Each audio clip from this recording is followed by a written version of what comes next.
Zara Berry.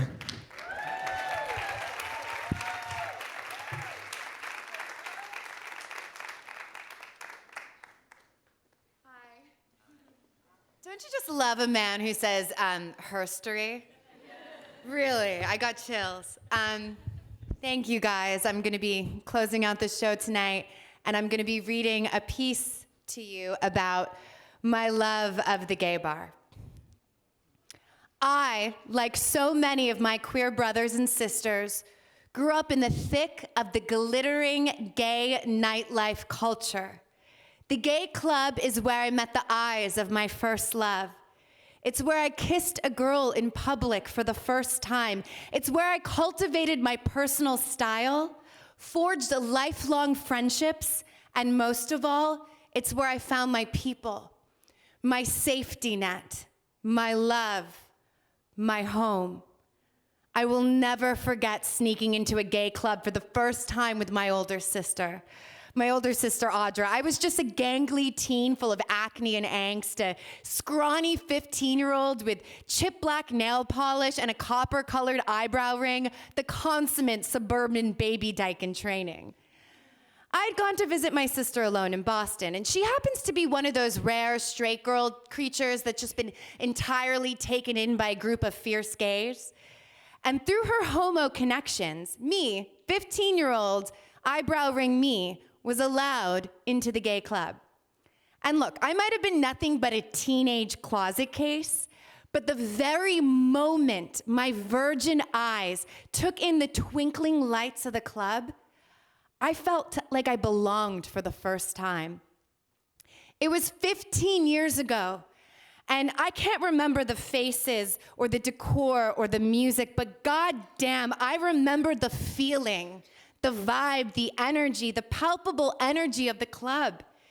It was this incredible, overwhelming sensation of total acceptance, wild peacefulness, deep soulfulness, and boundless creativity.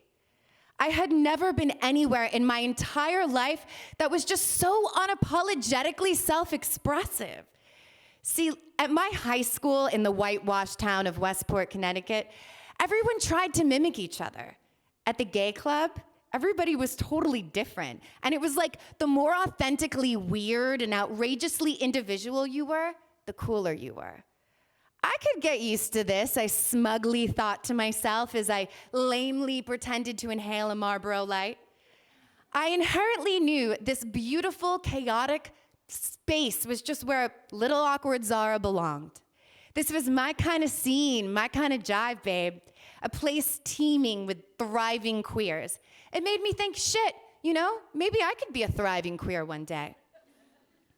I reluctantly went back to high school the following dismal Monday, but I waltzed through those high school halls with a newfound confidence that I had never had before. I knew that someday, when I could get the hell out of this small town, there would be this amazing, open, interesting, colorful world that I could enter. It was like my world was suddenly bigger. Before that, my world was so narrow, I couldn't see a light at the other side. Now, not only was there a light gleaming at the end of the tunnel, there were strobe lights. At school, I continued to hide my sexuality. I played the part and I recited the lines I was supposed to recite, but it didn't kill my soul so much anymore. Because I now knew that high school was one tiny scene in the giant play that would be my life. See, I'd been introduced to the life beyond. And thank fucking God. Because just knowing that this other side existed cracked my heart open and let some sunlight inside of that dark, empty pit. It became the driving force, the lifeline that carried me through those harrowing teenage years. The first time I experienced the gay club legally was when I was 18. I was with my best friend, Owen. We were in London, backpacking Europe. And as two little queer babies, we were just so excited to finally be experiencing gay nightlife for real. Using just a few bobby pins and a teasing comb, Owen styled my hair into this amazing sort of Bridget Bardot hairstyle. We both shaved a little patch into our left eyebrow. We called it our eyebrow ice. We felt totally cool and ready to twirl into the gay club. We went to a place called the GAY Club, very creative. We were two American idiots, awkward early 2000s adolescents, sporting naked slashes right through the center of our eyebrows. But the bouncer let us breeze through the luxurious velvet ropes and off into the shimmering gay abyss we went. He serenely smiled at us because he knew we were new. He knew we were about to have the wind knocked out of us. And as soon as we got inside, this really cool mega babe with a mohawk the color of burnt bubble gum and a smooth as honey English accent asked Owen if I was single. And even though I was far too shy to talk to her, something inside of me lit up. This cool English girl, she had seen me, all of me. She saw my sexuality, and I believe that our sexuality exists at the very core of who we are. And my core, my baseline up until that point had been invisible. For the first time, I was being recognized by one of my people. I could feel myself coming into myself right then and there. As we made our way to the dance floor, my eyes drank up the gorgeous sea of glamorous drag queens and beautiful boys and sexy girls, all wildly diverse in style and race and orientation. Everyone's bodies were intertwined as they danced freely, expressing something with their limbs that words could never describe. What struck me was how beautiful everyone looked. And I realized everybody looked so beautiful because everyone was so comfortable in their skin. I'd been to clubs made up of supermodels, and no one looked this gorgeous at the model club, let me tell you. And it hit me like a fist. Everyone was comfortable and beautiful because everybody was home. Throughout the past decade, I've moved around a shit ton. I have lived in Los Angeles, I've lived in New York, I've lived in London, I've lived in Florida, and back to New York again. But wherever I've gone, no matter how many miles away I am from my family, I've always found a home in the gay club. I've always found a family in the gay club. The gay club, it's been my haven, the one place I can hold hands with my girlfriend without being harassed or gawked at. Even in New York or in LA, I've held my breath while clasping fingers with a girl because there's always that underlying fear that it isn't safe for us, and sometimes it's not. It's a crapshoot, no matter where you are. Half the time we can visibly see our affection is making somebody uncomfortable or fueled with hatred or impulses of violence, or suddenly our pure connection becomes sexualized by ravenous male eyes. But I breathe and I love freely at the gay club.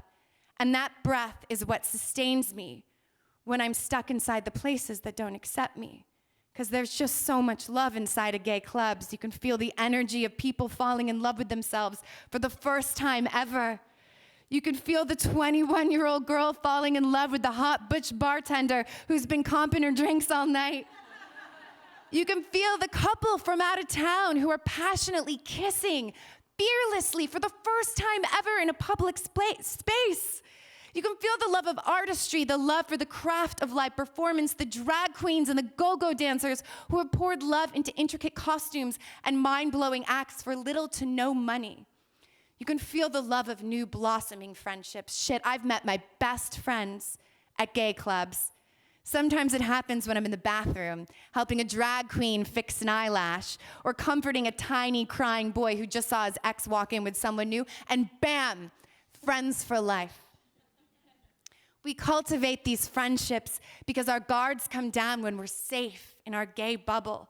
We become raw, and love can only seep into our spines when we're raw and we're real. Whether it's been the historic Stonewall Inn in the West Village, Pulse in Orlando, the Abbey in West Hollywood, Heaven in London, I've never looked at any of these places as clubs, but as homes. So, now let me ask you, what is a home without a family? The Pulse shooting in Orlando, Florida, that took place on June 12th of 2016 left my family murdered and traumatized. The massacre rendered my family homeless and heartbroken. The last time I was at Pulse in Orlando, Florida, I was standing at the bar when a young girl, probably only 21, came up to me. She asked me if she could buy me a drink. No way, I'm old enough to be your mother. I melodramatically purred to her, leaning my back against the bar. I think I was 26. Please, please, she asked. And I could feel something deeper, something desperate, lingering beneath her simple words. Fine, vodka soda, I said, laughing to myself. 5 minutes later, the girl came back with a cocktail in her hand. Her eyes twinkled as she handed me the drink. I took a sip.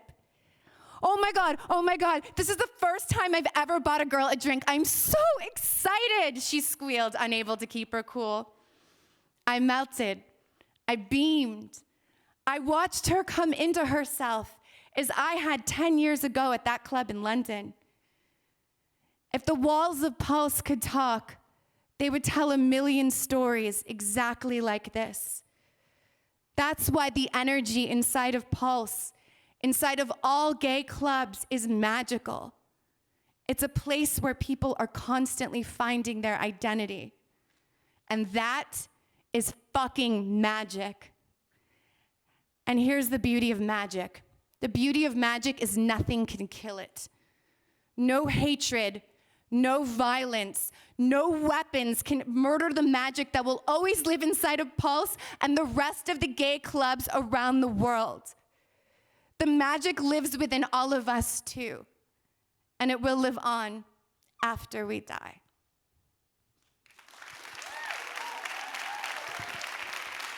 Thank you. Thank you. If I could bring everybody out to the stage, all these amazing writers. Woo!